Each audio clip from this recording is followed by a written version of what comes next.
पुण्याहून हम्पी जाण्याचा प्लॅन करत आहात, तेही बजेटमध्ये, तर ही रील नक्की सेव्ह करा. शुक्रवारी रात्री 8 वाजता पुण्यातून आमचा हम्पीकडे एन्जॉय करत प्रवास सुरू झाला. शनिवारी सकाळी हम्पीत पोहोचलो. सुंदर हॉटेलमध्ये चेक इन केलं. फ्रेश होऊन नाश्ता आणि थेट हिप्पी आयलँड एक्सप्लोर करायला निघालो. फेमस कोरॅकल राईड अनुभवली.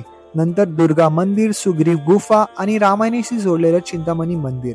संध्याकाळी श्री हनुमान यांचे जन्मस्थळ अंजनेरी हिल्सवरचा सनसेट अनुभवून आमचा डे 1 संपन्न झाला. रविवारी दक्षिण हम्पी एक्सप्लोर करायला निघालो. विजय विठ्ठल मंदिर, stone chariot, lotus temple, Virupaksha मंदिर आणि बरंच काही. इतिहास, निसर्ग आणि आयुष्यभर लक्षात राहणाऱ्या आठवणी घेऊन परतीचा प्रवास. ही संपूर्ण ट्रिप खूपच वेल ऑर्गनाइज्ड होती.